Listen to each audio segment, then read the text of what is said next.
शङ्करांश भूम शङ्करार्यपीठसद्गुरून् शुद्धसत्त्वभासुरान् सुवर्त्मनीतभूसुरान् सर्वभूतसौख्यदान् क्षमाकरान् यतीश्वरान्।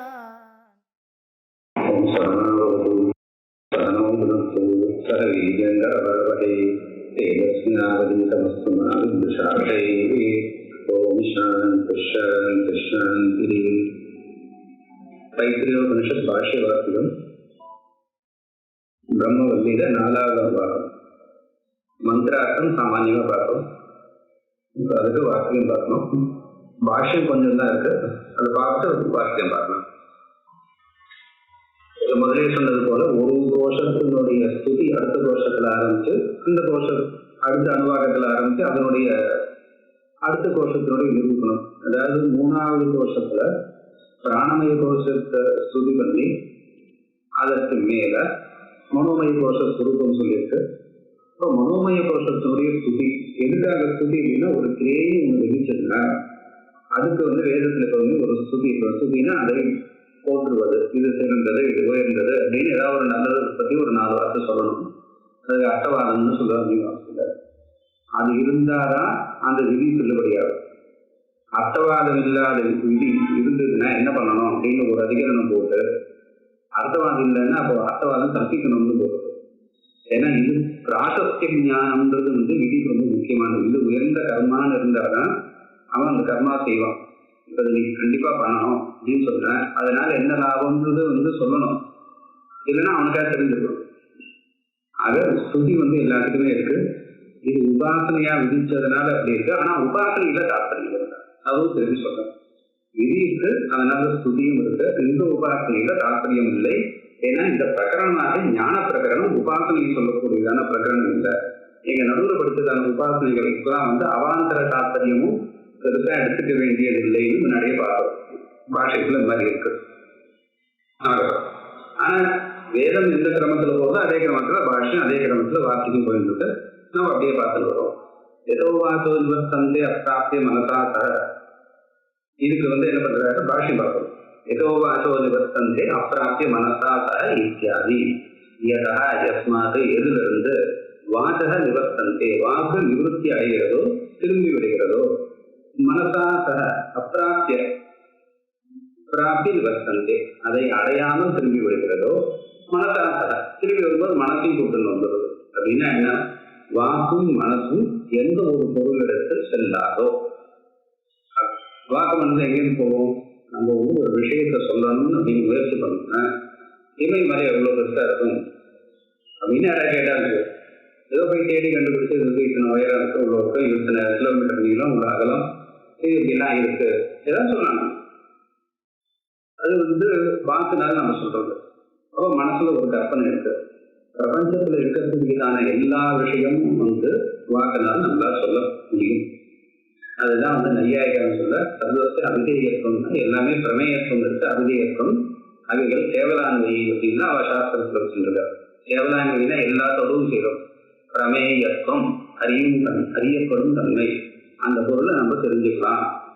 அபிதேயத்துவம், அதை பத்தி நம்மளால இன்னதுதான் அப்படின்னு எடுத்து சொல்ல முடியும். அப்படின்றதுனால எல்லாத்துக்கும் பிரமேயத்துவம் அபிதேயத்துவம் இருக்குதுன்னு நையாயிக்க அபிப்பிராயப்படுறாரு. அப்படிதான் தீர்மானம் பண்ணி வச்சிருக்காரு. ஆனா மனசும் வாக்கும் எங்க போய் தன்னுடைய வேலை செய்யாதோ, மனசால நம்ம நினைச்சு பார்க்க முடியல, வாக்கால சொல்ல முடியல அப்படின்னு அர்த்தம். அதான் ஏதோ வாசோ, அப்படிப்பட்ட பொருள். ஏதோ வாசோ நிவர்த்தந்தே அப்பிராப்திய மனசா தர, அது வித்வான், அதை அறிபவன். ஆனந்தம் பிரம்மனக, பிரம்மத்தினுடைய ஆனந்தத்தை அவன் அடைவான். இப்ப என்னாச்சு, மனோமய கோஷத்தை சொல்ல வந்தது. அந்த மனோமய கோஷமானது எப்படி இருக்குன்னா, ஏன்னா எதரான யஸ்மாத்து எதுல இருந்து.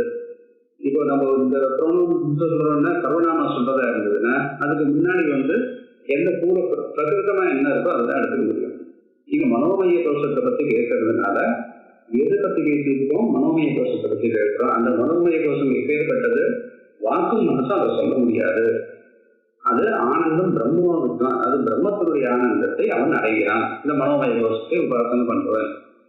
மனோமய கோஷத்தை உபாசனை பண்ணா எப்படி பிரம்மத்தினுடைய ஆனந்தத்தை அடைய முடியும் அப்படின்னா, மனத்தை பிரம்மமா உபாசனை பண்றவன். அப்படின்னு பார்த்தா அன்னம் பிரம்மே வித்திய தானத்தெல்லாம் மேல வரப்போகுது.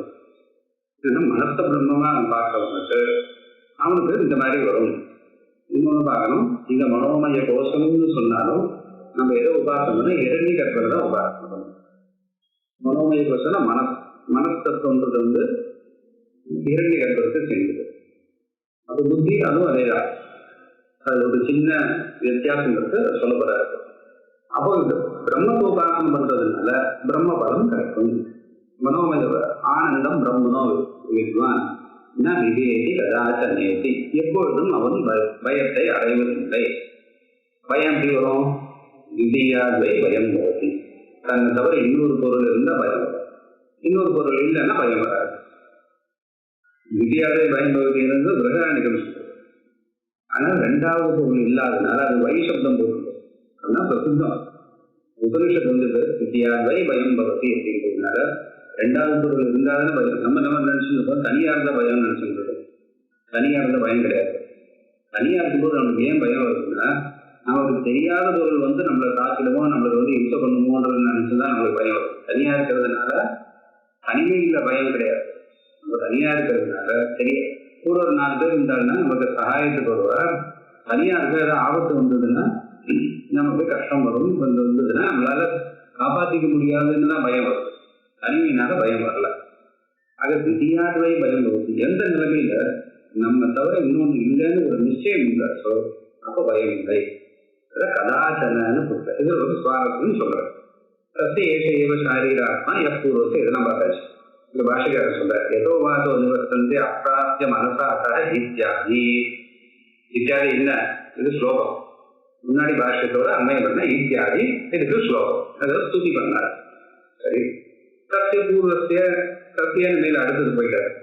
சத்திய ஏஷையவ சாரீராத்மா இருக்கும் இல்லையோ, அதுக்கு சத்திய பூர்வத்திய பிராணமயத்திய ஏஷ மனோமய ஏவ ஆத்மா ஷாரீர ஷரீரே பிராணமய பவ ஷாரீர, ஷரீரத்தில் இருக்கக்கூடியவர். பிராணமய கோஷத்தை சரீரமாக கொண்டு அந்த ஷாரீரமாக ஷரீரியாக இருக்கக்கூடியவர் மனோமய கோஷம். அப்படின்னு ஒண்ணு பார்த்துருக்கோம். பிராணமய கோஷம் தான் சரீரம்னு வச்சுக்கோங்க. அதுக்குள்ள இருந்து அந்த சரீரத்தை இயக்குபவர், சரீரத்தை தனதாக கொண்டவர் யாருன்னா மனோமய கோஷம். இப்படின்னு ஆச்சு. மனோமயம், இந்த மனோமயம் தான் தஸ்மாத் தஸ்மாத் இத்தியாதி பூர்வத்தை. இதெல்லாம் நான் முன்னாடி அர்த்தம் சொல்லியாச்சு, திரும்பி சொல்ல மாட்டேன் அப்படின்ட்டார். அந்யோந்தராத்மா விஜயானமய, அவருக்குள்ள இருக்கக்கூடியவர் விஜயானமுடன். பத்திரமா பார்த்தேன்னா எதோவாத விவசனத்துக்கு ஆச்சாரியர் அர்த்தம் பண்ணாம வச்சார். பண்ண மாட்டேன்னு வச்சார். ஏன் பண்ணல அப்படின்னா, கடைசி அனுவாதத்துல கடைசியில இந்த உபனிஷத் இந்த வள்ளி முடியும் போது பிரம்மஸ்வரூபத்தை சொல்லி அஸ்தி பிரம்மன்னு 6 காரணம் சொல்லப்படுற. பிரம்மம் இருக்குன்றதுக்கு யுக்தியை 6 சொல்ற. அந்த அவைகள்லாம் முடிச்சு திரும்பவும் அந்த பய நிவர்த்தி நாம சொல்லி ஆனந்த மீமாம் தரப்பி என்னென்னலாம் வேணுமோ அது எல்லாத்தையும் சொல்லி முடிச்சதுக்கு அப்புறம் இந்த வள்ளி கடைசியில 9வது அனுவாதத்துல பிரம்மத்தை ஸ்துதி பண்றது எதோவாத நிவர்த்தந்தை அப்பிராப்திய மனசாக ஆனந்தம் பிரம்மனோ வித்வான் நம்ம ஏதி புதச்சனேத்தின்னு அங்க ஒரு விசேஷம் போட்டு அங்க சொல்லியிருக்காரு. அங்க விஸ்தாரமா சொல்லப்படுற. அப்ப வந்து வாக்குனால சொல்ல முடியாதுன்னா என்ன, மனசுனால நினைக்க முடியாதுன்னா என்ன, வாக்கும் மனசு வந்து எங்க செல்லுபடியாகும், பிரம்மத்திலேயே செல்லுபடியாகாது அப்படின்னு சொல்லப்படுறாரு. ஆக ஒரே ஸ்துதி ஒரு இடத்துல வந்து தாத்பரிய ஸ்துதி, இன்னொரு இடத்துல வந்து கவுன ஸ்துதி. இப்போ ஒரு பெரியவர் இருக்கார், ஒரு தனவான் இருக்கார். அவர்கிட்ட போயிட்டு ஐயா நீங்களாம் ரொம்ப பெரிய தனவான், உங்களுக்கு வந்து கருணை உள்ளது இருக்கு, யார் யாருக்கெல்லாம் வேணுமா நீங்களாம் சகாயம் பண்றது அப்படின்னா அது வந்து வித்தியமான குணகீர்த்தனம். அவர்கிட்ட இருக்கிற குணம் நல்ல மனசும் இருக்கு, தன்னால் நீங்க முடிஞ்ச அளவுக்கு சகாயம் பண்றாரு. அவித்தியமான குணகீர்த்தனம் வந்து ஒரு ஸ்துதி, இல்லாத குணத்தை சொல்றது. சாட்சா கர்ணவே நீங்க தான், போன ஜென்மால கர்ணனா இருந்து இந்த ஜென்மா நீங்க பிறந்திருக்கு அப்படின்னு சொன்ன அவனுக்கு சொல்றவனுக்கும் புரியாது, கேட்கிறவனுக்கும் புரியாது. அவளுக்கு நிச்சயமா தெரியுமா இருந்தா கர்ணனா இருந்தா தெரியாது. அது அவித்தியமான குணத்தை எடுத்து சொல்றது. அது வந்து அதிசயோக்தி. அப்படி ஒரு ஸ்துதி. இது ரெண்டுத்துல இந்த வித்தியமான பொருள் பூதார்த்தவாதம்னு பேர். வஜ்ரஹஸ்த புரந்தரன்னு சொல்றது வேதம் சொல்றது. இந்திரன் வந்து கையில வஜ்ராயுதத்தை வச்சிருக்க. நமக்கு தெரியுமா ஐயோ அவர் வச்சிருக்காருன்னு தெரியுமா? நம்ம யாரும் பார்க்கல, நான் பார்க்கவே இல்லை, அதனால அவர்கிட்ட இல்லைன்னு சொல்லணும். இந்திரன் இருக்காருன்னே நமக்கு தெரியாது. அவர்கிட்ட வஜ்ராயுதம் இல்லைன்றது வந்து இல்லைன்னு எப்படி தீர்மானம் பண்ண முடியும்? அதுவும் நமக்கு தெரியாது. அப்ப என்ன பண்ணோம்? பூதார்த்தவாதம் இருக்கிறது அப்படியே எடுத்துன்னு போக வேண்டியதா? அதை வந்து நிராகரணம் பண்றதுக்கு காரணம் இல்லாதனால அதை அப்படியே எடுக்கணும். அப்புறம் குணவாதம் இருக்கு. குணவாதம் என்ன அப்படின்னா அக்னிர் ஹிமஸ்த வேஷகம் அப்படின்னு எல்லாம் மீனாம்சத்தில் வருது. அக்னிர் ஹிமஸ்த வேஷகம் அப்படின்னு சொல்லுவார். நெருப்பு வந்து பனிக்கும் மருந்து. இது வேதம் சொல்லிதான் நமக்கு தெரியுமா? இல்லை, நமக்கே தெரியும், லோகத்துல பிராணிகளுக்கே தெரியும். அப்போ இதுக்காக வேதம் சொல்லியிருக்கிறது இருக்கிறத வச்சிருந்து அதுக்கு மேலே ஏதோ ஒன்று சொல்ல போகுது, ஒரு தகவல் சொல்ல போகுது. நம்மளுக்கு தெரிஞ்ச ஒரு தகவல் சொல்லி அதனால அது போல அவ்வாறு இந்த மாதிரி அப்படின்னு சொல்லிட்டு இதுக்கு மேல ஒரு தகவல் சொல்றதுக்காக அந்த வாக்கியத்தை படிச்சது. அது வந்து லோகத்துக்கு விரோதம் இல்லை, ஆனா அங்க பிரமாணம் இல்லை. ஏன்னா அது வேதம் சொல்லணும்னு அவசியம் இல்லை. நமக்கு லோகத்திலே தெரிஞ்ச விஷயத்தை சொல்றதுக்கு பிராமான்யம் கிடையாது. அதனால அதுக்கு குணவாதம்னு பேர். இங்க எதோவாத நிவர்த்தன்றது வந்து குணவாதம் போல, குணவாதம்னு நான் சொல்ல மாட்டேன், குணவாதம் போல. ஏன்னா அங்க தாத்பரியம் இருக்கு. பிரம்மஸ்வரூப நிரூபணத்துக்கு பிரத்யஞானம் அனந்தம்னு எங்க சொல்லணுமோ அந்த பிரம்மத்துக்கு அங்க எதோவாத நிவர்த்தன்றதுல தாத்பரியம் இருக்கு. அதனால தாத்பரியவ வாக்கியம் இருக்கிறதுனால அது சுத்தியில் கூட சொல்ல வேண்டாம், அது வந்து தாத்பரிய வாக்கியமா இருக்கிறதுனால அது சொல்லி வைக்கணும். அதே போல இங்க இருக்கிறதுனால ஸ்துதிக்கு வந்து இங்க ரொம்ப முக்கியத்துவம் கொடுக்க வேண்டாம். இந்த ஸ்துதின்னு அர்த்தம் வந்ததோ மனத்தை பிரம்மம்னு நினைக்கிறாங்க, பிரம்ம குணத்தை ஏதோ ஒண்ணு சொல்லியிருக்கு அப்படின்றதுனால இந்த இடத்துல ஆச்சாரியர்களை விட்டுட்டார். ஆச்சாரியர்கள் விட்டாருன்றதுனால மற்ற யாராவது விடுவாரோ, அவர் விட்டாருன்றதுனாலேயே வனமாலாசும் சரி வார்த்தைக்காரன் சரி வரிஞ்சுக்கிட்டு எழுதிட்டு இருக்காரு. அது பார்க்க போறோம். நம்ம அவர் சொல்லலையோ இல்லோ, அதனால நான் சொல்றேன். அவர் ஏன் சொல்லலைன்றதுன்னு சேர்த்து சொல்றேன் அப்படின்ட்டு அவர் ஆரம்பிச்சு போறார். அதனால இங்க பாஷைக்காரர் பண்ணல அந்த இடத்துல ரொம்ப ரசமான பாஷைங்கிறது ஏதோ வார்த்தை வர்த்தன்றது. இப்ப அன்வந்தராத்மா விஜயானமய மனோமயத்தை ஆபியந்தர விஜயானமய விஞ்ஞானமய. இந்த புத்தகத்துல வந்து அந்த விராமம் வரணும், விஞ்ஞானமய அப்படிங்கிறது. இப்போ மனோமயோ வேதாத்மா உத்தர ஆச்சாரத்திற்கு ஞாபகத்துல மனோமயம் என்பது வேதாத்மா, வேதஸ்வரூபம். மனோமயம் தானே வேதஸ்வரூபம். வேதார்த்த விஷயா புத்தி நிச்சயாத்மிகா விஞ்ஞானம். இப்போ மனோமயம்னா வேதாத்மான்னு சொல்லியாச்சு. அந்த வேதார்த்த வேதம், அந்த வேதத்தினுடைய அர்த்தம் இருக்கும். வேதார்த்த விஷயா புத்தி, வேத அர்த்தத்தை விஷயமாக கொண்ட புத்தி அப்படின்னா வேதார்த்தத்தை புரிந்து கொண்டதான எந்த ஒரு அறிவுண்டோ அது வந்து நிச்சயாத்மிகா. வேதத்துக்கு இதுதான் அர்த்தம் அப்படின்னு நிச்சயாத்மிகா விஞ்ஞானம். தச்ச அத்தியவசாய லட்சணம், அத்தியவசாய லட்சணம். அத்தியவசாயம் நிச்சயம், தீர்மானம் பண்ணி தெரிஞ்சுக்கிறது நிச்சயம். சொன்னா அப்படியே நம்பிட்டோம்னா நாளைக்கு மழை வருமா வரும், நிச்சயமா வருமா நிச்சயமா வரும், அது இல்லை. அத்தியவசாயம்னா வந்து பரீட்சை பண்ணி தீர்மானம் பண்றது அத்தியவசாயம். அத்தியவசாய லட்சணம் அந்த கரணத்துக்கு தர்மம், இதுவும் அந்த கரணத்துக்கு தர்மம்.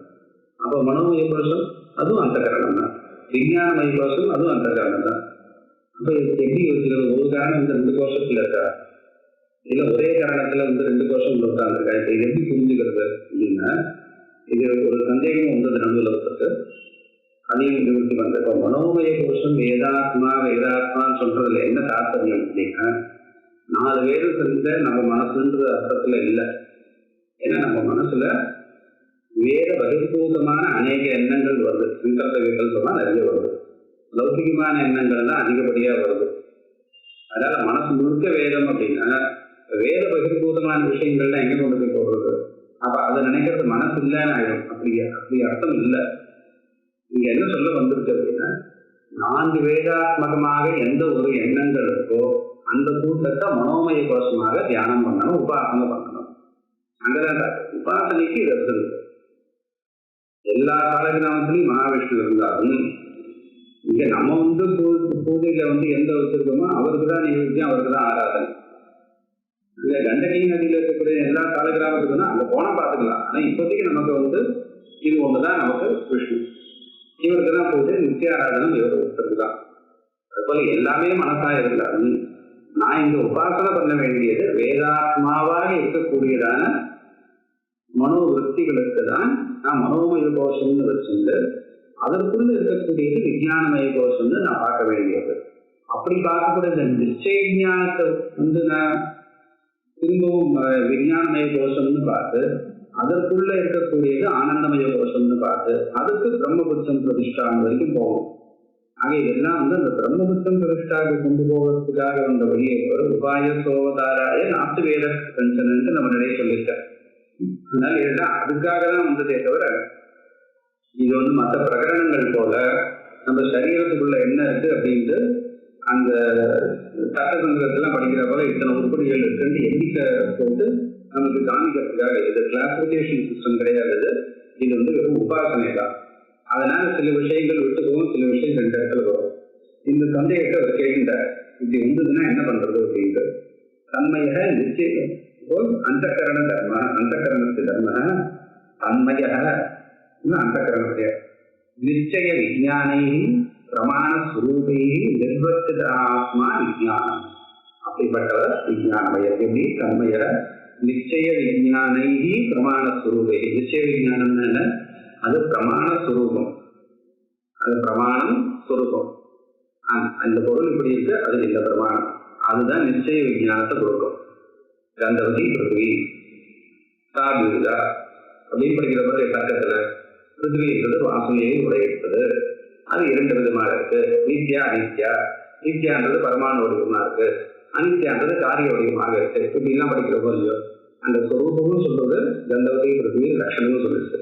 அந்த லட்சணமும் ஸ்வரூபமும் தெரிஞ்சிருந்த பிரமாணமும் தெரிஞ்சின்றதுனால நமக்கு அந்த வஸ்து என்னதுன்னு தெரிய வருது. அதுபோல நிச்சய விஞ்ஞானி பிரமாணஸ்வரூபை நிர்வர்த்தித அதனால் ஏற்பட்டதான ஆத்மா ஏற்பட்டதுன்னா அந்த கற்பனை பண்ணி வச்சுக்கோ. அந்த ஆத்மா விஞ்ஞானமய பிரமாண விஞ்ஞான பூர்வகி விஞ்ஞானத்தாயது. இந்த இதுக்கு தர்ம இது அதுக்கு ஆனந்த பணமாக பார்க்கிறார். விஞ்ஞானமயத்துவம் விஞ்ஞான விகாரத்துவம். விஞ்ஞானம் என்னென்ன மயசப்தத்துக்கு விகாரம் ரெண்டு ரசம் சொல்றது. அது அதிகமா இருந்தாலும் மயத்துன்னு சொல்றது, அதனுடைய காரியமா இருந்தாலும் மயத்துன்னு சொல்றது. இங்க விஞ்ஞான விகாரத்துவம், விஞ்ஞானத்தினுடைய விகாரம், அதனுடைய காரியம். கச்சகதம் அந்தகரணத்திய தத்வின சதுர்த்த கோஷத்தேன அத்திர விவட்சிதத்து சம்பவதி. அது எப்படி முடியும்? மனசுக்கும் அந்தகரணம் தான், மனோமய கோஷத்துக்கும் அந்தகரணம். அதனுடைய தர்மமாக இருக்கக்கூடியதான நிச்சயம் நம்மளுடைய நீங்க எண்ணங்கள் போய் மனோமய கோஷம் அதெல்லாம் வேதாத்மான்னு சொல்லி மனோமய கோஷத்துல தள்ளியாச்சு. இந்த நிச்சயம்ன்றது ஒரு எண்ணம் தானே, அது எப்படி அதுலேருந்து தனியா பிரிச்சு நாலாவது கோஷமா பண்ண முடியுமா?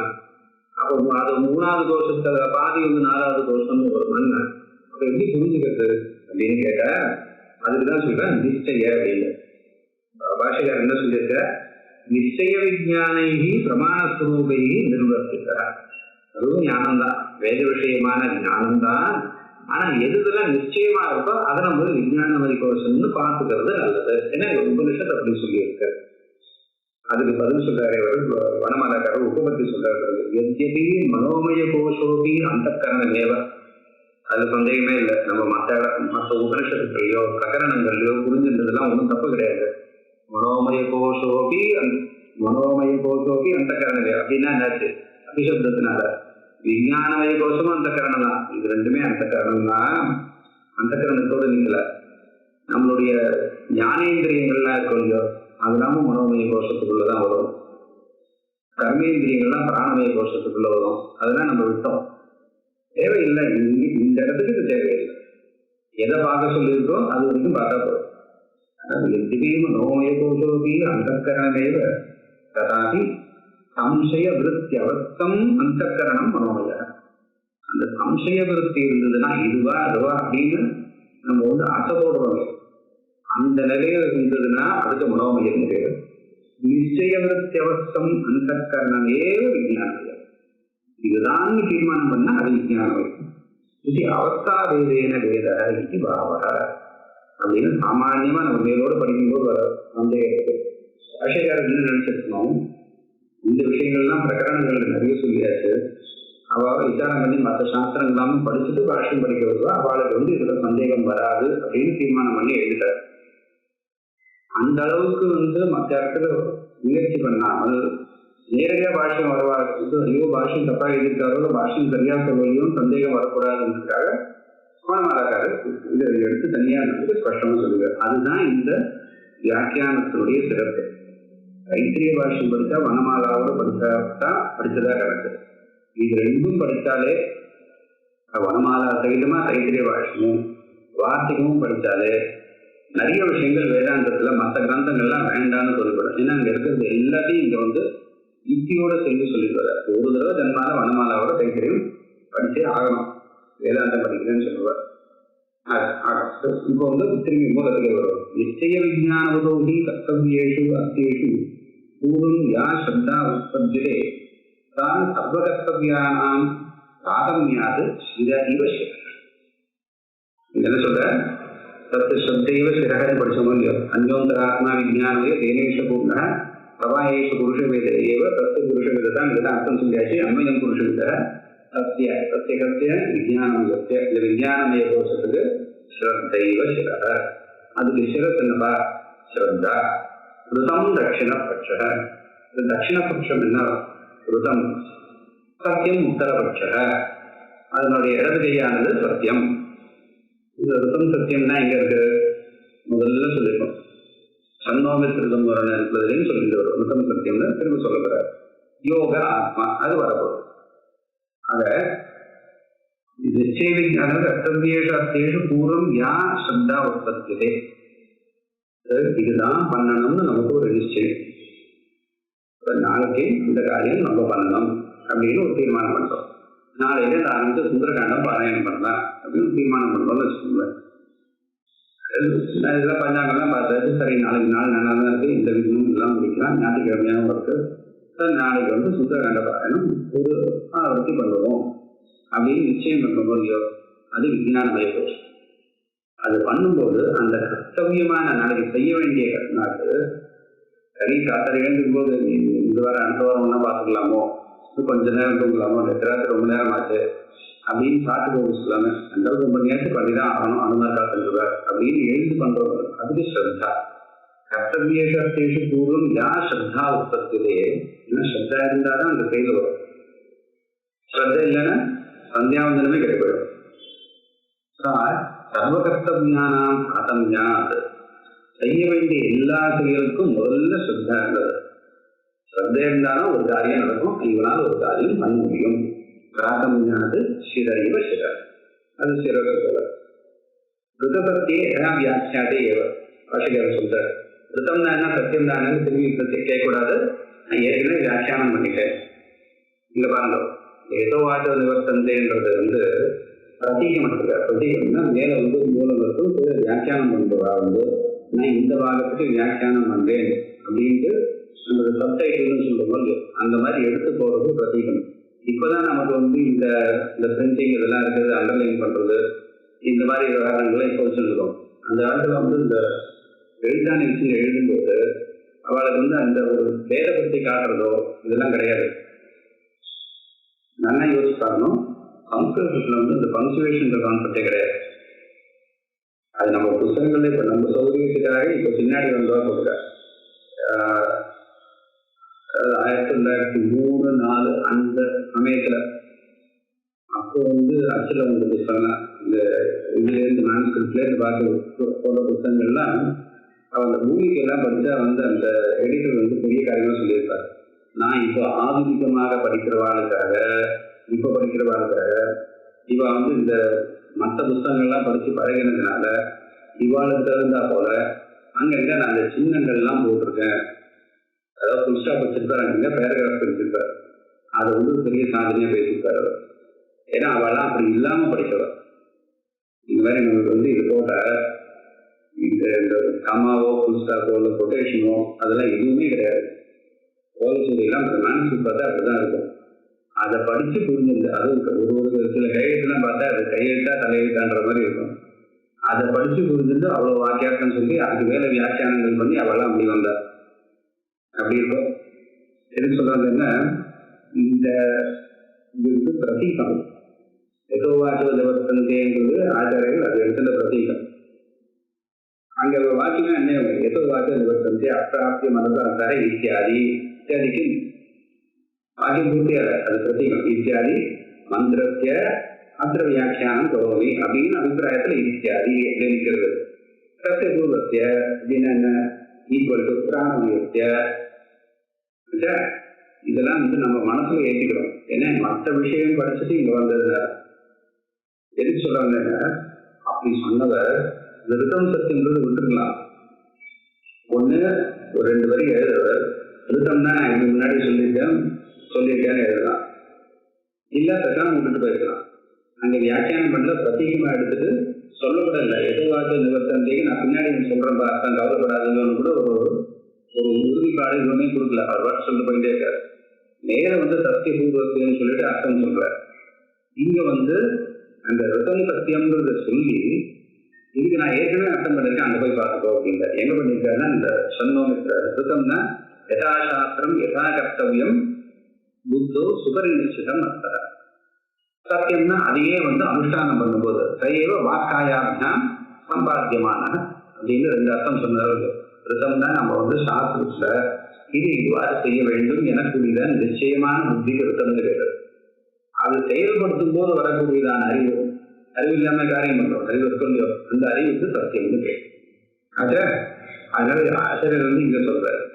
இதனால என்ன காமிக்கிறாரு அப்படின்னா ஏற்கனவே வியாக்கியானம் பண்ணிட்டேன் அதனால நீ அங்க போய் பார்த்துக்கோன்னு சொல்றதுனால ஒரு இடத்துல வியாக்கியானம் பண்ணிட்டா 2வது இடத்துல அதிகமான ஒரு காரணம் இல்லைன்னா வியாக்கியானம் பண்ண மாட்டார். ஒண்ணு இப்ப இங்க சொல்லியிருக்காரு இதே இன்னும் சத்தியம் வந்ததுன்னா அது சொல்லி கூட காட்ட மாட்டார். அது கடவுள் விஷயத்துல என்ன பார்க்கலாம். ஒரே விஷயத்துக்கு இருந்ததுன்னா முதல்ல நாங்க சொன்னதுதான் 2 தடவை சொல்லுவார். அது மேல அதையும் விட்டுருவார். ஆனால் மாண்டூக்கிய காரிகா பாஷ்யத்துலையும் பார்க்கலாம். இந்த ஸ்லோகத்துக்கு முன்னாடி சொன்ன அர்த்தம் தான் அப்படின்ட்டு சில இடங்கள்ல அதுவும் சொன்னாலும் அப்படியே போயிடுவார். தெரியல, ஒரு தடவை சொல்லலாம் 2 தடவை சொல்லலாம். 2 தடவை சொல்லியும் புரியாதவனுக்கு பாஷ்யம் வேண்டாம் போன்னு விட்டார் போல தெரியல. அதனால இங்க சத்திய வியாக்கியாதே ஏவர். ஏன்னா அங்க வந்ததுக்கு அப்புறம் திரும்ப இங்கதான் வருது. அதனால ஏற்கனவே என்ன வியாக்கியானம் பண்ணுவோம் அதையே வச்சுக்குவோம். இன்னொரு விஷயம் இருக்கு. பிரகதாரணிகத்துல மேல்ல சூத்திர பாஷ்யத்துக்கு ஒரு வியாக்கியானம் பண்ணுவார். அதுக்கப்புறம் மூலமே வேற ஒரு சந்தர்ப்பத்துல இந்த பிரகரணம் மாறி இருக்கும். பிரகரணம் மாறிட்டுன்னா அர்த்தம் மாறி இருக்கும். அர்த்தம் மாறிடுச்சுன்னு சொல்லுவார். திரும்ப புது அர்த்தம் சொல்லுவார். திரும்ப பழைய பிரகரணம் வரும். நான் ஒரு பேச்சு சொல்றேன். நிர்குண பிரகரணம் ஒன்று இருக்குன்னு சொல்லுவேன். அப்புறம் சகுன பிரகரணம் வருது. திரும்ப நிர்குண பிரகரணம். இது என்னன்னா அந்த அம்ச சுத்திஷத்துன்னு ஒரு மந்திரம் இருக்கும். அது கடவுள் சாதாரணமா உபாசனா பிரகரணத்துல அது சூரியனை சொல்றது. இது பிரம்ம பிரகரணம் பிரம்மத்தை சொல்றது. திரும்ப வேற எங்கேயாவது போச்சு அப்படின்னா அது வேற விதமா போகும். அதனால முதல்ல ஒரு அர்த்தம் சொல்லுவார். பிரகரணம் மாறி திரும்பி 2வது அர்த்தம் சொல்லுவார். பிரகரணம் மாறி இருக்குன்றது முன்னாடியே சொல்லியிருப்பாரு. நம்ம அதை கவனிக்காம ஒரே விஷயத்துக்கு 2 தடவை அர்த்தம் சொல்றாரு, 2 விதமா சொல்லியிருக்காருன்னு பார்ப்போம். 3வது வந்ததுன்னா திரும்பவும் சொல்லுவார். முதல்ல என்ன சொல்லியிருக்கோமோ அது சுருக்கமா வேற வார்த்தை சொல்லுவார். அப்ப இங்க இருந்தாங்க அங்க இருந்து நீங்க அப்படின்னா அந்த அளவுக்கு இது இந்த ப்ரோக்ராமிங் பண்றவாங்க தெரியும். ஒரு வேரியபிளுக்கு நீங்க ஒரு வேல்யூன்னு ஒன்று கொடுத்தீங்கன்னா திரும்பி அதை வேற இடத்துல நீங்க அதையே பேரை வேற இடத்துக்கு வேற காரியத்துக்கு உபயோகப்படுத்தலாம். புதுசா ஒரு வேல்யூ போட்டாரு திரும்ப நீங்க பழைய வேல்யூ போகணும். இல்லைன்னா கம்ப்யூட்டர் தாரமாக போயிடும். அது போல பாஷ்யத்துல இருக்கும். ஒரு விஷயத்தை சொல்லி 2வது சொல்றாருன்னா பிரஸ்தானத்துறை பாஷ்யத்துல அவர் முன்னாடி என்ன சொல்லியிருக்காரு என்ன பண்ணிருக்காருன்னு பார்த்தா நீங்க நான் முன்னாடியே சொல்லியிருக்கேன்னு அதே காட்டுறாரு. சில இடத்துல சொல்ல மாட்டார். இதெல்லாம் பாஷ்யபாராயணம் பண்ணும்போது கவனிக்க வேண்டிய சுவாரஸ்யங்கள் பாஷ்யபாரம் படிக்கும் போது பார்க்கலாம். இந்த மாதிரி விஷயங்கள்லாம் வச்சுதான் வனமாலக்காரர் அங்க அப்படி சொன்னாரு எது சொல்லிருக்காரு என்ன வேணும் ஏன் இப்படி பண்ணியிருக்காரு இந்த மாதிரி விஷயங்கள்லாம் இந்த கிரந்தம் படிக்கிறதுனால என்ன ஆகும். இந்த வியாக்கியானத்துக்கு இன்னொரு சொல்லியிருந்தேன். இப்ப நம்ம பிரகிருதமான வார்த்திகம் விஷயம்னாலும் கைத்தறியம்னா வனமாலா தொடாம பண்ண முடியாது. வனமாலை எல்லாம் வார்த்தைக்குமே நிறைய இடத்துல அர்த்தமாகல. அதுக்காக சொல்ல வரேன். இதெல்லாம் கேட்டு எங்கேயாவது ஒரு நாள் எல்லாரும் வனமாலா படிக்கணும்னு உட்காரணும். அதுக்காக இது படிக்கிறதுனால என்ன ஆகும் அப்படின்னா பிரஸ்தானத்திரை பாஷ்யம் சங்கர கிரந்தத்தை எப்படி நம்மளால படிக்கணும் எப்படி நம்ம படிக்கணும் அப்படிங்கிறதுக்கு ஒரு மேனுவல் மாதிரி, ரீடர் மேனுவல் மாதிரி கொடுத்துருக்காரு. அதுதான் இந்த வியாக்கியானத்திலேயே ஒரு சிறப்பு. அந்த வீட்டோடு மாதிரி சொல்லியிருக்காரு. அதனால ரெண்டுத்துக்கும் மேலோட பேசமாக இருந்தாலும் ஆச்சாரியர்களுடைய தாற்பயம் அப்படின்னா, நாளை எனக்கு இதே சூத்திர பாஷ்யத்துல வேற ஒரே விஷயத்த 2 இடத்துல பார்த்தோம்னா, ஆச்சாரியர் 2 தடவை சொல்லியிருக்காருன்னா அதுக்கு ஏதோ காரணம் இருக்கும் அப்படின்னு உட்காந்து காரணத்தை தேடும். அதுதான் இந்த வியாக்கியானம். வியாக்கியாதே ஏவ, அதேதான் யோக. யோகன்னா யுக்தி தேர்தல் அர்த்தம். சமாதானம் ஆதானம், நம்ம சமாதின்னு சொல்றத சமாதானம் சொல்ற. அது ஆத்மையோ ஆத்மா, அது ஆத்மா போல அப்படின்னா மத்திய சரீரத்தினுடைய மத்திய பாகம் போல. ஆத்மபதோகி யுக்தஸ்ய சமாதானவதः அங்கானீவ சப்தாதீனி யதார்த்த பிரதிபத்தியக்ஷமானி பவந்தி. ஆத்மபதோகி, ஆத்மாவை கொண்ட சரீரத்தினுடைய மத்திய பாகம் இருந்தால்தான் கை கால்லாம் நிற்கும், தலை நிற்கும். அது ஒன்றும் கஷ்டம் இல்லையே. அதையெல்லாம் சொல்ற. ஆத்மபதோகி இந்த ஆத்மானா யுக்தின்னு சொல்றது. ஆத்மவத்தோ யுக்தஸ்ய அதே சமானாதிகம் பண்ணிட்டு கிடையாது. ஆத்மவதோகி யுக்தஸ்ய, யுக்தம் சமாதானம் சொல்ல. சமாதானவத அதை கொண்டவனுக்கு அங்காணி இவ, அங்கங்கள் போல ஸ்ரத்தாதீனி இவைகள்லாம் யதார்த்த பிரதிபத்தி க்ஷமானி பவந்தி. மாட்சிமன்வயமாயிட்டு என்ன சொல்லுகிறாருன்னா, மனசமாதானம் இருந்தால்தான் ஸ்ரத்தையோ சத்தியம் யுத்தம் இவைகளோ சரியா வேலை செஞ்சு அந்த நிச்சயம் நம்ம விஞ்ஞானமய கோஷத்துல இருக்கும். அதனால அந்த நிச்சய ஞானம் இவைகள் தான் வரும். நமக்கு ஒரு விஷயம் நிச்சயமா தெரியணும்னா மனசுல கொந்தளிப்பு இருக்கிற வரைக்கும் தெரியாது. இது பாடம் படிக்கும் போது எப்பவுமே அனுபவிக்கலாம். இது ஒரு வாக்கியம் சொல்லிட்டே வருவார். எதுவும் புரியல அப்படின்னா நிறுத்தி கேட்கறதுக்கு தைரியம் இருக்காது. இல்லை சரி அப்புறம் கேட்டீங்க மற்றவன் என்ன நினைப்பாளோ குரு கிட்ட பயம் இருக்கும், பக்கத்துல இருக்கிறவர்கிட்ட பயம் இருக்கும், தன்கிட்டயே ஒரு பயம் இருக்கும். இது கூட தெரியாம நம்ம உட்காந்துருக்கோமே, நம்ம பிரயோஜனமே எல்லாம் போயிட்டோமோ. அப்ப பயம் இருந்ததுன்னா என்ன ஆகும்? வார்த்தை வெளில வராது. அவர் அடுத்த வாழ்க்கைக்கு கூட அடுத்த புது நினைச்சுன்னு அடுத்த வந்துட்டு போயிடுவாரு. அப்போ மனசு கொந்தளிச்சுட்டே இருக்கும். அதுக்கு அடுத்து சுலபமான ஒரு அனுமானம் சொல்லுவார், அதுவும் தேவையாகாது. அதுக்கு அடுத்து அந்த பிரகரணம் முழுக்க எடுக்கும். நிச்சயம் இருந்ததுன்னா அதுக்கப்புறம் வரும்போது இங்கே இருந்துச்சுன்னா அதுக்கு அடுத்ததுன்னு இது ஒரு சுலபமான அனுமானம் சொல்ற புரிஞ்சிருக்கு. அதுக்கப்புறம் கொஞ்சம் கஷ்டம். அதனால என்ன போறோம், அது அந்த விஷயம் தான் நிச்சயம் ஆச்சு. இப்போது அதுக்கு மேல நிச்சயம் இருந்ததுனாதான் அடுத்தது வரும். எப்போ நிச்சயம் நமக்கு வரும்? மன சமாதானம். சரி, அந்த வாக்கியம் புரியல, எப்ப என்ன சொல்றாருன்னு பார்ப்போம். நேற்று பாடம் நான் பாடத்துக்கு வரல, இன்னைக்கு என்னவா இருக்கும் கேட்டுப்போம். மனசுல அந்த சமாதானம் கொந்தளிப்பு இல்லாம கேட்டால்தான். அதனாலதான் எல்லா இடத்துலையும் பார்க்கும்போது சமாஹித மனாஸ்ரூன்னு அங்க புராணங்கள் இல்லாம வரும்போது நான் சொல்றேன், மனசை அமைதியா வச்சுட்டு கேட்டு பாடம் முடியறதுக்குள்ளேயே 10 சந்தேகம் அது முழுக்க முடியணும். அதுக்கப்புறம் நம்ம ஒரு சிந்தனை பண்ணுவோம். வாக்கியமே என்ன கேட்கலாம். அது சொல்லிட்டே வரும்போதே நம்ம சின்ன வயசுல படித்தது வேற எங்கேயோ மற்ற சாஸ்திரங்களை படித்ததுலாம் இங்க பொருத்தி பார்த்து வருதான்னு நம்ம இப்படி கேட்டு குழப்பீங்க அப்படின்லாம் இல்லாம இந்த கிரந்தக்காரர் என்ன சொல்றாரு, சாஸ்திரிகாரர் என்ன சொல்லுவார். அவருக்கு இவர் சொல்லியிருக்காரு, வரவு கல்யாணம் சொல்லிட்டு அவர் கொஞ்சம் படிச்சிருந்தார். அப்போ அவர் சொல்லுவார், முதல்ல உங்களுடைய அபிப்பிராயத்தெல்லாம் 3 கட்டி வரணும் அவர் சொல்லுவார்.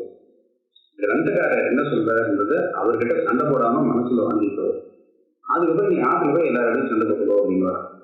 அதாவது உள்ள கிரகிக்கிற வரைக்கும் நம்ம மனசை சமாதானமா வச்சுக்கணும். அப்பதான் நிச்சய ஞானம் வரும். ஸ்ரத்தாதீனி யதார்த்த பிரதிபத்தி க்ஷமானி யதா அர்த்தம். அது எப்படியோ அது பிரதிபத்தி அதை அடைவது அறிவு. ஒரு பொருள் எப்படி இருக்கோ இருக்கிறதை தெரிஞ்சிருக்கக்கூடியதான சாமர்த்தியம் க்ஷமானி பவந்தி. அப்பதான் இந்த ஸ்ரத்தைகள் தான் உபயோகப்படும். தஸ்மாத் சமாதானம் யோக ஆத்மா விஜானமயஸ்ய மகப்புச்சம் பிரதிஷ்டா. இது நமக்கு தெரிஞ்ச விஷயம். மகா இது மகத்தத்துவம் பிரதமஜம். மகத்னா மகத்தத்துவம். சாங்கியர்கள் மகத்தத்துவம் சொல்றது இந்திய வேதாந்தங்கள்ல அங்கங்க உண்டு. மகத்யக்ஷம் பிரதமஜம் இது சுத்தங்கிற இரண்யகர்ம சூத்திரத்துல இருக்க மகது யக்ஷம். யக்ஷம்னு பூஜ்யம் அல்லது பிரதமஜம் முதலில் உண்டானது. அதனால இரண்யகர்மர் சொல்றது இல்லை. இது சுத்தங்கிற உச்சம் பிரதிஷ்டாகாரணப்ப. அந்த மகத்து தான் மகத்துக்கு தான் பிரதிஷ்டாகாரணமாக இருக்கிறதுனால் அது உச்சம்னு சொல்லிருக்கு. ஏன் சொல்லிருக்கு? காரணம் ஹி காரியானாம் பிரதிஷ்டா.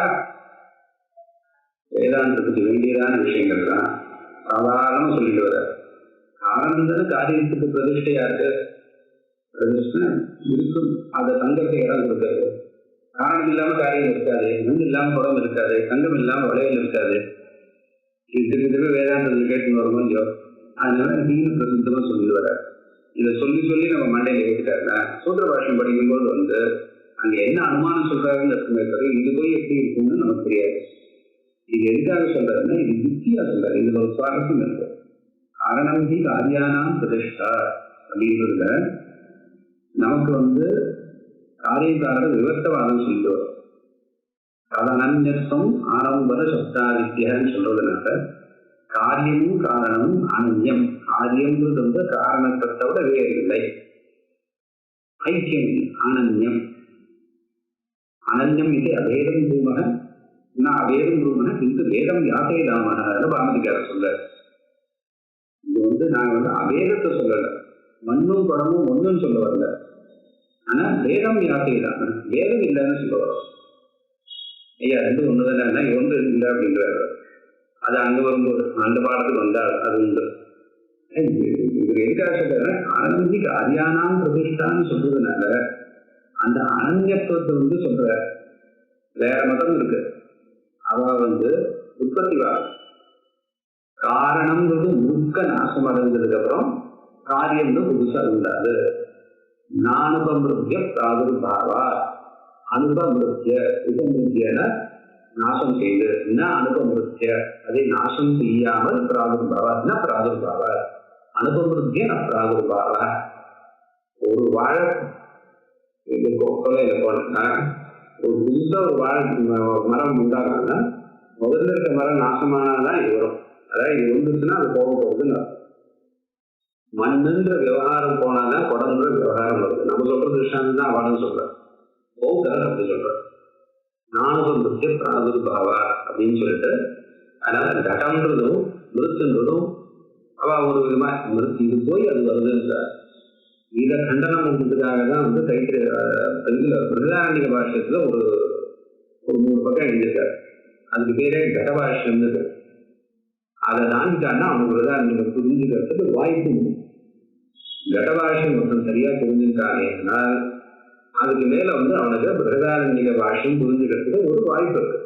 இல்லைன்னா அவன் அது முடிய முடியாது. அது என்ட்ரன்ஸ் இருக்கிற மாதிரி இருக்கு பிருகதாரண்ய கடபாஷ்யம் அப்படின்றது. இது சொல்லியிருக்காரு. இவன் நெய்யாயிக்காலும் சொல்ல காரணம் வேற காரியம் வேற. காரணம் போனதுக்கு அப்புறம் தான் காரியம் வருது. நீங்க பரமாணுவிலிருந்து இந்த ஜனுக்கம் உண்டாகுதுன்னா ஜனுக்கம்னு இருக்கிற காலத்துல பரமாணுன்ற விவகாரம் கிடையாது. பரமாணு போயிட்டு அது ஜனுக்கமா இருக்கு. ஜனுக்கம் தான் போய் பிரகரேனுக்கமா இருக்கு. இப்படிதான் அவ சொல்லிட்டு வர. அந்த மதம் தப்புன்னு சொல்றதுக்காகவும் நான் சொல்றது யுக்திக்கு போகுங்கிறது லோகத்துல அப்படிதான் பார்த்திருக்கோம் அப்படின்றதுக்காகவும் அந்த யுக்திக்காகவும் பிரசித்திக்காகவும் தீசப்தம் போட்டார். காரணி காரியானா பிரதிஷ்டா ரொம்ப சாமானிய வாக்கியங்கள்ல இருந்தான். நிறைய பேர் மனசுல வச்சுட்டு அவ மனசு நோகாம அவளை கண்டனம் பண்ற மாதிரி வாக்கியம் இல்லை. அதுக்கு எப்படின்னா நீங்க மட்டும் தீசப்தம் போட்டா சரியா போயிட்டாங்க. ஏதா விருட்ச வீடுதான் பிருத்திவி வீடுதான் சரி. விருட்சம் மரம் செடி இவைகளுக்கெல்லாம் பூமி என்ன இருக்கு? பூமி தானே காரணம். பூமியில தான் விஷயம் இருக்கு. அப்படி ஸ்தூலமா புரிஞ்சுக்க அப்படின்ட்டு நீங்க மண்ணு போறதுனால உங்களுக்கு போறது அது போறது. இப்போ மரத்துக்கு காரணம் என்ன? பூமி தானே. விதைன்னு சொல்லக்கூடாது, விதையும் பூமி தான். அதுவும் கார்த்திகை தான். பூமியிலிருந்து பூமியிலேயே தண்ணி இருக்கிறது. பிருத்திவிலேருந்து வந்ததான விருட்சமானது பிருத்திவி நாசம் பண்ணிட்டார். நீ ஏதோ ஒரு திருஷ்டாந்தம் இருந்தால் அதோட பெரிய திருஷ்டாந்தம் எனக்கு கிடைக்கும் அப்படின்னா அதை எதா விருட்சி வேற எங்கேயுமே சொல்லாததான திருஷ்டாந்தம். அதுக்காக அழுத்தம் கொடுத்து சொல்ற. காரணம் காரியானாம் பிரதிஷ்டா யதா விருட்சவிருதாம் பிருத்திவி. இது காரணம் என்ன? பிருத்திவி. காரியம் விருட்சம். இந்த காரியமானது எங்க தங்கி நிற்கிறது, எங்க பிரதிஷ்டையை கொண்டு இருக்கு? பிருத்திவியில, மண்ணில், பூமியில தான் இருக்கு. அது காரணம் என்னாகுது? காரியத்துக்கு பிரதிஷ்டையா இருக்கு. அது போல மகத்தத்துவம் இவைகளுக்கு பிரதிஷ்டையா இருக்கு. பிரதிஷ்டா இது சுத்திதான் சொல்லிட்டா போவோம். முன்னாடி 2 தடவை சொல்லிட்டார், இது வாசனைக்கும் கல்பனா, இதெல்லாம் ஒன்று பெருசா யுக்தி சொல்லணும்னு அவசியம் இல்லைன்னு சொல்லிட்டார். அது கல்பனானா கல்பனானே வச்சுருக்கலாம். இருந்தாலும் சந்தர்ப்பம் வந்ததுனால தன்னோட சித்தாந்தத்தை விட்டு கொடுக்காம சொல்லிட்டு வரணும். இதை எதிராளி படித்தானேயானால் அவன் மனசுல ஒரு தேசம் வரணும். யோகி சொல்றாரே அப்படின்னு அவன் விசாரம் பண்ணுவான். சப்ஜெக்டியோட விசாரம் பண்ணாங்கன்னா இந்த மதத்துக்கு வந்துடுவான். நிவர்த்தியா இருந்தாலும் கிட்ட வரமாட்டாங்க அப்படின்ட்டு விட்டு கொடுக்காம அப்படியே என்னதான் பேசியிருந்தாலும் அதுக்கு விடாம சொல்லிட்டு போவோம் தன்னோட சித்தாந்தத்தை. அது பாஷ்யத்துல ஒரு, அதனால பாஷ்யம் பிரசன்ன கம்பீரம் சொல்றாரு. அது கம்பீரம் இது. நம்ம வார்த்தைக்குன்னு பாடம் சொல்லிட்டு பாஷ்யத்தையே ஸ்நாகம் பண்ணிருக்கோம். பரவாயில்ல. சர்வ புத்தி விஜயானாந்த மகத்தத்துவம் காரணம். எல்லா புத்திக்கும் மகத்தத்துவம் தான் காரணம். ஏன தத் விஜயானமயஸ்ய ஆத்மன பிரதிஷ்டா. அதுதான் இருக்கிற விஷயம். ததத்யேஷ ஸ்லோகோ பவதி பூர்வத். यथा अन्नमयादीनां ब्राह्मणोक्तानां प्रकाशकाः श्लोकाः एवं विज्ञानमयस्यापि அதுவும் அங்கதெல்லாம் இருக்கு அப்படின்னு அடுத்த அனுவாதத்தில் வரப்போது இப்போ இருக்க வார்த்தைகள் கொஞ்சம் பார்ப்போம். எதி வாதானம் இதுக்கு முன்னாடி இருக்கு. அவிதான நிவர்த்தி பிரம்மனோ நான்யதோ யதः சதாவகமரூபஸ்மாத் மனோ யஸ்மாத் வர்த்ததே. அவிதான நிவர்த்தி பிரம்மணः நான்யதः. இந்த அபிதானம் சொல்லானது பிரம்ம நிவர்த்தி, அது பிரம்மத்திலிருந்து நிவர்த்தியாகும். நான் அந்நியதா, பிரம்மத்தை தவிர மீதி எந்த ஒன்னாலும் நம்ம வாயார பேசலாம். நான் சதாவகம ரூபஸ்மாது மனோயஸ்மாது. மனசும் வந்து சதா அவகம ரூபஸ்மாது. அந்த மனசும் அது எப்பவுமே அறியக்கூடிய பொருள். அது எஸ்மாது நிவர்த்தத்தை, அந்த பிரம்மத்திலிருந்து தான் நிவர்த்தியாகும். இது சொன்னதுனால எத்தி வாசா அனபுஜனம். ஏன்னா இதுக்கு மனசு, அதாவது என்ன சொல்லியிருக்காரு, வாக்கு மனசு ரெண்டும் பிரம்மத்திலிருந்து தான் நிவர்த்தியாகும். இது ஒரு விஷயம்.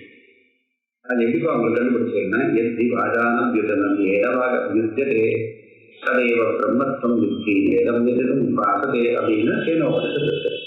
என் மனசான மனதே ஏனாவது மனோமதம் அங்கே தான் இருக்கு. ஆகிய இந்த ஸ்ருதியினால் என்ன தெரியாது, வாக்கும் மனசும் எங்க வேலை செய்யாதுன்னு நீங்க தேடி கண்டுபிடிச்சா பிரம்மத்தை தவிர வேற எதுவும் இல்லை. பிரம்மத்துல மட்டும்தான் வேலை செய்யாது, நீங்க எல்லா இடத்துலையும் வேலை செய்யும். அதனால பிரம்மனோ அவிஷயத்தம் ஸ்ருதில் வாங் மனசோ பதத்து. வாங் மனசோ அவிஷயத்தம் பிரம்மனோ ஸ்ருதி அவதத்து. இந்த 2 ஸ்ருதியும் வாக்குக்கும் மனசுக்கும் எட்டாத விஷயம்னா பிரம்மம்னு சொல்லியிருக்கு. இப்ப இது அந்த முதல்ல சொன்னதுக்கு இந்த அபிதான விருத்தின்னு சொல்ற அந்த யுக்திக்கு இது ஸ்ருதி. அடுத்து என்ன நமக்கு வாக்குக்கும் மனசுக்கும் எட்டாத விஷயம் என்ன? எதோ வாசோ நிவர்த்தந்தே அப்தாப்ய மனசாத. என்னப்பா அது? அந்த எதா எச்சப்தத்துக்கு என்ன அர்த்தம்? பிரம்மன்னு வரணும், அப்படிதானே வரணும். நாகோதரம் ஜெயோரஸ்தி பிரம்ம முக்வா நிரஞ்சனம். நிரஞ்சனம் பிரம்ம முக்வா ஜெயோகோ ந அகோதரமஸ்தி. ஜெயோகோ மனசோகோ ந அகோதரமஸ்தி. அது எல்லாத்தையும் கோச்சரம் தான் எல்லாமே. கோச்சரம் தான் அதனால் பிடிக்கப்படக்கூடிய அது விஷயமாகுது. இது 2 தடவை எதுக்குமே வந்து அது விஷயமாகாமல் போகாது. எல்லாத்தையும் பிடிச்சதும் வாக்கும் மனசும். தே மனோமயம் இஷ்டே அவைகள் 2 மனோமயத்துல சொல்லியிருக்கு. வித்யா வித்யாது வாங் மனசே உதர. இந்த உதர இவன் அறிவாளியானவன். வாங் மனசே வித்யா. அந்த மனோமய கோஷத்துல மனோமயத்துல உத்தேசம் பண்ணியிருக்கக்கூடியது. மனோமய கோஷத்துல என்ன சொல்லியிருக்கு? மனோமய கோஷத்துல சொல்லியிருந்தேன். மனோமயத்துல உத்தேசம் பண்ணக்கூடியது கே வாங் மனசே வித்யா. இது இமமர்த்தம் விஷய ஸ்லோகம் ஸ்ருதி உதாகிறது. இப்ப நமக்கு என்ன சந்தேகம் வருதுன்னா, இந்த ஸ்ருதியானது எதோவாத வர்த்தன்றது பிரம்மத்தை சொல்றதா இல்லைன்னா உங்களுக்கு மனசை சொல்றதா? எதோவாத வர்த்தன்றது ஸ்ருதி மற்ற கேரோபரிஷ வாக்கியங்கள்லாம் வச்சு பார்க்கும்போது யுக்தியோட பார்க்கும்போது அது பிரம்மத்தை சொல்றதுன்னு வரணும். ஆனா இது மனோமய கோஷத்துல படிச்சிருக்கு, அதனால மனசை சொல்றதுன்னு வரணும். இது சந்தேகம் வந்திருக்கு. இப்ப என்ன ஆகுது? இதே மனோமய திருஷ்டே வித்யாது வான் மனசே உதர. இது மனோமய கோஷத்துல சொல்றதுனால இது வந்து மனசை தான் சொல்றதுன்னு எடுத்துக்கணும். இது வித்யாது இது இமமர்த்தம் உத்தேசிய ஸ்லோகம் ஸ்ருதி உதாகிறது. அதனாலதான் இந்த ஸ்லோகத்தை இந்த ஸ்ருதி சொல்லியிருக்கு. பிரம்மனோ அனவரத்வாத்து நேர மந்திராபிதேயத. பிரம்மமானது அனவரம், அவரம் தான் குறைவாக இருக்கிறது, குறைந்தது அர்த்தம். இது ந அவரம் அனவரம், இது குறைவில்லாதது. வாக்கும் மனசுக்கும் குறைவில்லாதது, அதோட உயர்ந்தது, அதனால அவைகளால் எட்டப்படாதது. பிரம்மனோ அனவரத்வாத்து நேர மந்திராபிதேயதா. பிரம்மத்துக்கு இங்க மந்திரத்தினால சொல்லக்கூடியது இல்லை, பிரம்மத்தால் மந்திரத்தால் சொல்லப்படுவதில்லை. அங்கே சொல்லப்படுறது, அதுக்கு பதில் நாங்கள் சொல்லுகிறோம். இங்க பிரம்மத்துக்கு சொல்ல, ஏன்னா எதோவாது மந்திரத்தினால பிரம்மத்தை சொல்ல முடியாதுன்னு ஒரு காரணம். ரெண்டாவது மனோமய கோஷத்துல படிச்சிருக்கிறது இன்னொரு காரணம். நேர மந்திராவிலேயத விருத்தி பிரதானோ வேதாத்மா விருத்தி மாத்தியாத்மோத்தர. விருத்தி பிரதான வேதாத்மா, மனோமய விருத்தின்றது வேதம். அந்த விருத்தியை கொண்டவன் யாரு? விருத்திமான் அத உத்தர, இது மேல இருக்கக்கூடியது மனோமய. விவசாயாத்மிகா அத உத்தர விவசாயாத்மிகா புத்தி. அதான் விருத்திமான் இத்துரியதே. அந்த நிச்சயமாக எண்ணத்தை கொண்டதுதான் விருத்திமான். மனோமய கோஷம்ன்றது விருத்தி, அந்த விருத்தியை கொண்டது விஞ்ஞானமய கோஷம். யஜ்யம் தந்தை கேட்டது தத்து கேட்டது யுஜதே அதிர்ச்சி பிறகு நிச்சயாத்மிகா புத்தின்னு சொன்ன அதோட விஞ்ஞானமய கோஷம் முடிஞ்சு போகலைன்னா இல்லை. ஏன்னா வேலை என்ன சொல்ல போகுதுன்னு பாருங்க. விஞ்ஞான யுஜ்யம் தந்தைன்னு சொல்லுவாங்க, கர்மானு தந்தை இருக்கு. அதனால விஞ்ஞானமய கோஷம் தான் கர்த்தா போகும். அதனால்தான் பஞ்சதசி போன்ற வந்தங்கள்லாம் ஜீவனும் போது விஞ்ஞானமயம் விஞ்ஞானமயம் அப்படின்னு விவகாரம் உண்டு. நம்ம சாதாரணமா அந்த ஜீவன் எது நம்ம அனுபவத்தில் சொல்ல போகிறோம், அது விஞ்ஞானமய கோஷம் தான் முதல்ல. அதாவது யஜ்யம் தனுதை இத்தியது, யஜ்யம் தனுதேன கரோதி இத்தியது கர்த்திருத்தே யுஜ்யதே. அது கர்த்திருத்தம் இருந்தால்தான் சரியா வரும். ஆத்ம சைதன்ய ரூபாதி கர்த்தி, ஆத்ம சைதன்ய ரூபாதி கர்த்தி. ஆத்மா என்ன துருவத்வதா, ஆத்மா அப்படி கிடையாது. ஆத்மாவுக்கு கர்த்திருத்தம் கிடையாது. ஏன்? அது துருவம், அசையாமல் இருக்கிறது, பூதப்பமாக இருப்பதா. ஸ்ரத்தாயா உத்தமாங்கத்துவம் ஸ்மிருதி அஸ்ரத்தையே. யஜ்ஞாரம்பஸ்ய ஹேதுத்வாத். இந்த விஞ்ஞானமய கோஷங்கிறது யஜ்ஞாரம்பத்துக்கு கர்மாவை செய்வதற்கு காரணமாக இருப்பதால் சதபாவா உதாயிரி. கர்த்திருத்தம் இல்லைன்னா யாரும் நடக்காது, எந்த கர்மாவும் நடக்காது. நான் இதை செய்யறேன்னு ஒரு எண்ணத்தோடு செய்யலைன்னா எந்த வேலையும் நடக்காது. இது பெரிய உபவாதம்லாம் வேண்டாம். ஸ்ரத்தாயாக உத்தமாங்கத்துவம், ஸ்ரத்தா சிறப்புன்னு ஏன் சொல்லியிருக்கேன்னா ஸ்மிருதி அஸ்ரத்தையாகிட்ட கீதா ஸ்லோகம் இருக்கு, அதனால சொல்லியிருக்கு.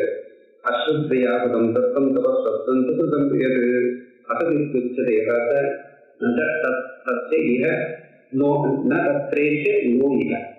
அது எங்கேயும் வருவதில்லை. ஸ்ரத்தை இல்லாமல் ஒரு காரியம் பண்ணார், அதனால அதனுடைய பலன் அவனுக்கு எங்கேயும் கிடையாது, மேலோகத்திலையும் கிடையாது அப்படின்னு வீட்டுல 17ஆம் அத்தியாயத்துல கடைசியில சொல்லிட்டு வர.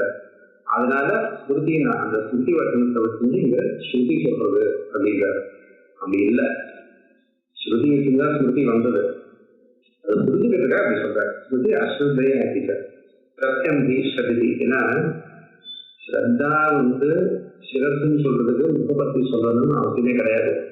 ஏன்னா இது வாசனைக்கு கல்பனான்னு சொல்லியாச்சு, முடிஞ்சா சொல்லி பார்க்கணும்னு சொல்றது, அவ்வளவுதான். இது எல்லாமே சத்தியம். இப்ப ஸ்ரத்தான்ற சப்தத்துக்கு ஸ்ரத்தா ஏன் ஸ்ரத்தான்னு பேர் வந்தது? ஸ்ரத்து தான ஸ்ரத்தா. ஸ்ரத்துனா சத்தியம், தான தாரியத்தை தாங்குவது, உண்மையை தாங்குவதா. நான் நாளைக்கு வரேன்னு சொன்னா கண்டிப்பா வரதுக்கு தான் ஸ்ரத்தாங்க சொன்னோம். நாளைக்கு சுந்தரகாண்டம் படிக்கணும் அப்படின்னா காட்டது நிச்சயமா படிக்க ஆரம்பிச்சாதான் அப்ப என்ன ஆகுது, அவனுக்கு ஸ்ரத்த இருக்குன்னு அர்த்தம். சத்தியம் ஹி ஸ்ரத் இது சாது. சத்தியம்னா ஸ்ரத்துன்னு அர்த்தம். தத்தே டி பிரத்யேகாத்மனி, ஜி பிரத்யேகாத்மனி சத்தியம். இந்த புத்தியானது பிரத்யேகாத்மனாக சாமிக்கிறது. சத்யதா அது எதற்காக தாம் மகாத்மான ஸ்வஜானிலே தியம். அப்படிப்பட்ட புத்தியை ஸ்ரத்தான்னு சொல்கிறார்கள் மகாத்மாக்கள். யோகோ யுக்தி பிரமாதானம் ஆத்மாத்தியா யோகனா யுக்தி பாஷைகள் சொல்லலாம். ஸ்ரத்தாதீனி யதோக்தார்த்த பிரதிவத்தியக்ஷமானிக பாஷைகளுக்கு அப்படியே போட்டார். மகத்தத்துவம் மகோகாக்கின் நீடம் காரியத்தை தத்யத. நீடம்னா இருப்பிடம், கூடுன்னு சொல்றமே அது போல. அந்த மகத்தத்துவன்றது அந்த மகான்றது மகத்தத்துவம் எடுத்துக்கணும். ஏன்னா எல்லா காரியமும் அங்கதான் உண்டாகுது. வியாகஷ்டே தன் மகத்தியம் ஸ்ருதி பிரதமஜம் துயது. அந்த ஸ்ருதியும் பாஷத்தில் சொல்ல சொல்லிட்டார். ஆக என்னாச்சு உங்களுக்கு, இந்த ஸ்ரத்தான்றது உத்தமாங்கமாகவும் தட்சிணபட்ச சத்தியமித்திரபட்ச யோகாத்மா மகத்துவம் புதுசா பிரதத்தேஷ ஸ்லோகம் பவதி அப்படின்னு இங்க நடுவேதி கதாகநேதின்னு சொல்வது. அந்த விஷயங்களை இவர் இங்க அது மனசா இல்ல பிரம்மமான்றதை வச்சிருந்து பிரம்மமா இருக்கலாம் அப்படின்னு பார்த்து இந்த பிரம்மம் மனோமய கோஷத்துல பிரம்மம் தான் அப்படின்னு பண்ணார். ஆனந்திகளில் உண்மையில ஒரு குறிப்பு இருக்க வனமாலால அவர் பிரளயமாட்டா இருந்தார். அது மனோமய கோஷத்தை மனோபிரம்மேதிக்காது மனோபிரம்மேதிபாசிதா அப்படின்னு மனசையே பிரம்மமா உபாசனை பண்ணலாம்னு வச்சிருந்து அதனாலதான் பிரம்மத்தினுடைய ஆனந்தம் பிரம்மனோ ஆனந்தம்னா என்னன்றதுதான் விசாரம் பண்ணிட்டார். அப்படியே போய் ஆனந்தமயாதிகரணம் வரைக்கும் இந்த விஷயத்தை சொல்லுறாரு. இதுல இப்போதைக்கு அவ்வளவு வேண்டாம். ஒரு வேளை மனமாலா படிக்கக்கூடிய சந்தர்ப்பம் இருந்தால் அப்போ நான் விசாரமா பார்க்கலாம் பாஷம் படிக்கும்போது. இதுல ஒரு சுவாரஸ்யம் என்ன அப்படின்னா, நான் விவேகி கதாச்சனன்னு போட்டுன்னு சொன்னேன். கதாச்சனா எப்பொழுதும் எப்பொழுதும் சொல்றதுனால உங்களுக்கு அந்த அந்த பயத்துக்கு காரணமாக ஒன்று இருக்கு. அது வரதுக்கு உச்சிதமான காலம் இல்ல வராததுக்கு காரணம் இருக்கு. அங்க புதஸ்கன காரணம் இல்லாததுனாலன்னு சொல்றாரு. அப்போ உங்களுக்கு திவ்யாத்வை பயம் பவதி அப்படின்னு சொல்லி ஆச்சாரியர்கள் சதுரோபாசனையில இன்னும் பவானி புதங்கம்னு ஒரு ஸ்தோத்திரம் இருக்கு. அதுல பவானி பவானி பவானி சுதாரம் உதாரம் புதா சர்வதா ஏ ஜபந்தி நசோகம் நமோகம் நபாபம் நபீதி கதாச்சித் கதஞ்சித் புதச்சித் ஜனானாம் அப்படின்னு ஒரு ஸ்லோகம். இது ஒரு விசேஷமான விஷயம் இருக்கு இந்த ஸ்லோகத்துல. ஏன்னா கதாச்சித்ன்றது மனோமய உபாசனையில சொல்லி சொன்னது. புதச்சித்ன்றது நிர்குண பிரம்மத்தை பற்றி சொல்லும் போது இவர் கதஞ்சித் அப்படின்னு சொல்றார். கதம்னா பிரகாரவாசி. எந்த விதமாகவும் அதிகமாக சொல்றாரு. ஏன் அப்படின்னா அம்பாளுடைய அனுகிரகம் இருந்ததுன்னா இப்ப எந்த விதமா நம்மளுக்கு பயம் வருது, மாயா வசப்பட்டதுன்னா நம்மளுக்கு பயம் வந்துருக்கு. மாயா வசப்பட்டதுன்னா சம்சாரத்துல வந்திருக்கோம். அந்த மாயாவசம் இல்லாமல் வராது. இப்போ மாயைன்னு நிர்குணம்னு போயாச்சுன்னா உங்களுக்கு ரெண்டாவது பொருள்ல புதச்சித்துன்றது போயாச்சு. மனோமய கோஷத்துக்கு அது எப்படி இருக்கிறது? எப்போதுமே சமாதியில் இருக்கவங்க என்ன பயம் வந்துட்டு போறது? சமாதியில இருந்து சரீரத்தை மறந்து பிரபஞ்சத்தை மறந்து சமாதியில் இருந்தா அவனுக்கு எப்பவும் வராது. அதுவும் ஸ்பஷ்டமா போகுது. கதஞ்சித்துன்னா இவனை மாயை எந்த விதமாகவும் பிடிக்காது அப்படின்னா கதஞ்சித்துன்னு அதிகப்படியாக என்ன போட்டார். சுத்தியில இல்லாததாக நம்ம பவானி பவானி பவானி அப்படின்றது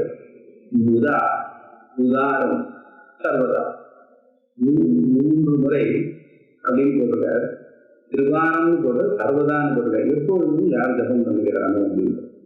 அது பவானிக்கு ஏன் 3 விதமா பண்ணணும் அப்படின்னா பவசப்தத்துக்கு 3 அர்த்தம் இருக்கு. பவ மகாதேவ காம சம்சார ஆணையத்தி பவானி. நமக்கு மகாதேவனுக்கு உஜ்ஜீவனம் பண்றாள். ஆணையத்தினா அன்னைக்கு அனப்பிராணனே மகாதேவனே உஜ்ஜீவனம் பண்றார். மகாதேவனுக்கு நான் மகாதேவன்றதே அம்பாள் எடுத்து காமிச்சாலும் தெரியும். எல்லாம் அவர் சிவனேன்னு இருப்பார். அவங்க சொல்லுவது சிவனேன்னு இருப்பாரு. அதான் அவர் சூரியரை வேற மாதிரி சொல்றது பிரகாசம் சொல்லி அவர் ஒரு மாதிரி கொண்டு போறார். அதை சோதனம் பண்ணும்போது கொஞ்சம் அந்த பக்கம் போய்க்கலாம் வருவார். அதனால இங்க அனிதி மகாதேவம் அனிதி. அப்புறம் இன்னொரு பவானி சொல்றதுக்கு காம சஞ்சீவினி தெரியும். அப்புறம் சம்சாரத்துக்கு இது பவானி சப்தத்துக்கு பாக்கரா இருக்கிறார். அதனால பவசப்தத்துக்கு 3 அர்த்தம் இருக்கிறதுனால பவானி. அதாவது நமக்கு சம்சாரத்தை ஏற்படுத்தினது அவர்தான். அந்த சம்சாரத்துல வரக்கூடியதான காமனைகள் தர்மாவிருத்த காமவாசம்னு சொன்னது அதுவும் அவருடைய கட்டுப்பாடுகள் தான் இருக்கு. இவைகள் எல்லாம் போக மோட்சம் ஞானம் மகேஸ்வரா நிச்சயம் அந்த சிவஞான பிரதாயினியாக இருக்கக்கூடியவள். அந்த ஞானத்தை கொடுக்கறதும் அவர்தான். அதுவும் அந்த பவானி தான். சத்யோஜாதம் ஈசான சர்வ வித்யானம் இவர்களெல்லாம் சொல்லி அதையும் ஏற்படுத்தி கொடுக்கக்கூடியவள் அப்படின்னு 3 விதமாகவும் அந்த பவசப்தத்துக்கு அர்த்தத்தை அம்பாள் பண்றதுனால பவானின்றது 3 தடவை சொல்லணும் அப்படின்ட்டு பாஸ்கராயோட வியாக்கியானத்தை வச்சு இந்த ஸ்லோகத்துக்கு பார்க்கணும். பவானி பவானி பவானி இத திருவாரம் சர்வதா. ஒரு தரம் 3 தடவை ஸ்ரீராம ராம ராமேதி ரமே ராமே ஒரு தடவை சொல்லிட்டு 1000 அந்த மாதிரி இல்லைங்க. இது எப்பவுமே அந்த பவானியை ஜபம் பண்றவாளுக்கு இது சோகம், அவளுக்கு சோகம் முகம் இல்லை, இந்த பாபம் இந்த பீதி, பாபம் இல்லை, அதனால பயம் இல்லை. கதாச்சி கதஞ்சு புதச்சித் ஜனானாம் அப்படின்ட்டு அந்த 3வது கதாச்சி கதாச்சிக்கு புதச்சித் இருக்கு, கதஞ்சுன்னு ஒன்று போட்டார். அது ஒரு சோகத்தோடு சேர்ந்து இதெல்லாம் பார்த்தோன்னா ஒரு விதமாக இருக்குது. ஆக இப்படியா 4வது மாதம் முடிஞ்சது. அடுத்தது விஞ்ஞான யஜ்யங்களுடைய நல்ல விஷயங்கள் தான். இது அடுத்த வாரம் பார்க்கணும். அடுத்து நான் சொல்ல மாட்டேன்.